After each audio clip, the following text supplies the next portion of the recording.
19 जनवरी 1990 को भगवान श्री रजनीश, जिन्हें ओशो के नाम से जाना जाता है, ने अपनी अंतिम सांस ली। वह सिर्फ 58 साल के थे। पुणे आश्रम में उनके निधन ने उनके भक्तों और उससे आगे के लोगों को झकझोर कर रख दिया। आधिकारिक तौर पर मौत का कारण दिल का दौरा पड़ना था। फिर भी गुरु की विरासत पर एक लंबी छाया डालते हुए लगभग तुरंत ही गंदी साजिश की फुसफुसाहट शुरू हो गई। क्या ओशो का निधन एक प्राकृतिक घटना थी या इसमें किसी काली शक्ति का हाथ था? उनकी मृत्यु के हालात ओशो के अक्सर विवादास्पद जीवन के साथ ने गहन अटकलों को हवा दी। अफवाहें लापरवाही से लेकर जानबूझकर जहर देने तक थी। आरोप एक शक्तिशाली जहर थैलियम पर केंद्रित थे। आग में घी डालने का काम ओशो की वसीयत का विवादास्पद मुद्दा था, जिसने प्रभावी रूप से उनके विशाल आध्यात्मिक साम्राज्य को कुछ चुनिंदा लोगों के हाथों में छोड़ दिया। ओशो की मौत की सच्चाई की तलाश आरोपों, जवाबी आरोपों और अनुत्तरित प्रश्नों के उलझे हुए जाल में बदल गई। यह निबंध रहस्य में उतरता है, इस गूढ़ मामले से जुड़े विभिन्न सिद्धांतों और सबूतों की जांच करता है। इसका उद्देश्य एक संतुलित दृष्टिकोण प्रस्तुत करना है, पाठकों को यह निष्कर्ष निकालने के लिए छोड़ देना है कि पुणे में उस भयानक दिन वास्तव में क्या हुआ था। ओशो की मौत के रहस्य के केंद्र में थैलियम विषाक्तता का सिद्धांत है। थैलियम एक अत्यधिक जहरीली भारी धातु, गंधहीन, बेस्वाद होती है और शरीर में न्यूनतम निशान छोड़ती है। इसके प्रभाव अक्सर धीमे और कष्टदायी होते हैं, जो कई अन्य बीमारियों की नकल करते हैं। इस सिद्धांत के समर्थक कई कारकों की ओर इशारा करते हैं जो इसे विश्वास दिलाते हैं। सबसे पहले ओशो ने अपनी मृत्यु के कुछ महीनों पहले स्वास्थ्य समस्याओं की एक श्रृंखला का प्रदर्शन किया था। इनमें मथल्ली, उल्टी, मांसपेशियों में कमजोरी और बालों का झड़ना शामिल है। थैलियम विषाक्तता के सभी सामान्य लक्षण।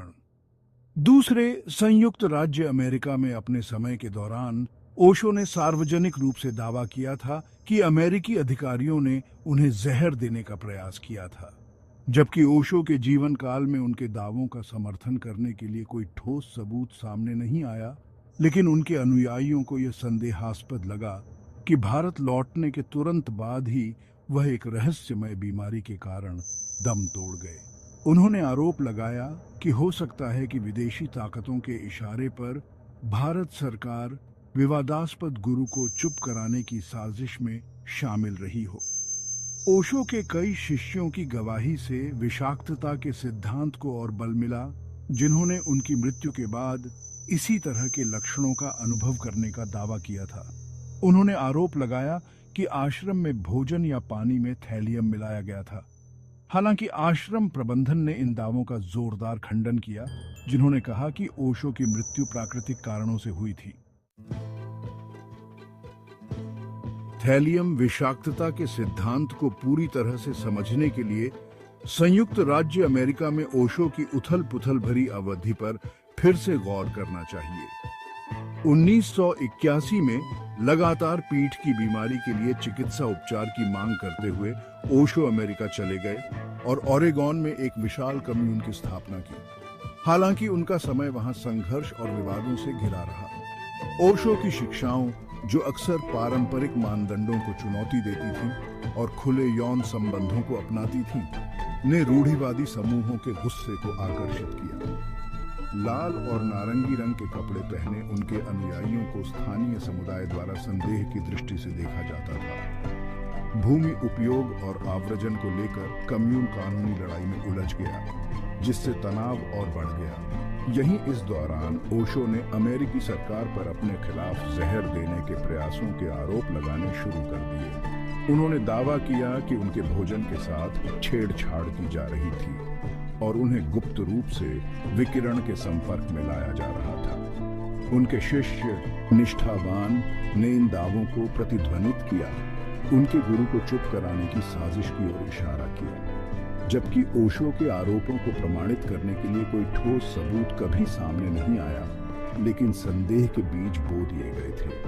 भारत में ओशो की मृत्यु के बाद ये संदेह नए सिरे से उभरेंगे, जिससे कई लोगों का मानना होगा कि अमेरिका में उनके समय ने उनके निधन में महत्वपूर्ण भूमिका निभाई। एक गुरु चले गए, सवाल रह गए। जहरीला प्याला, आश्रम में thallium. American interlude seeds on suspicion zone, एक शिष्य का धर्म युद्ध, अभय वैद्य के आरोप। The doctor's dilemma, Gokul Gokani की गवाही। The will and its discontents, a family feud. Forensic evidence हवा में फुसफुसाहट, कानूनी लड़ाई, हाईकोर्ट का फैसला। एक फकीर की विरासत, प्यार, विवाद और भक्ति, अनुत्तरित प्रश्न, ओशो के निधन की पहेली। Written by Abhay Vaidya, who killed Osho. Output.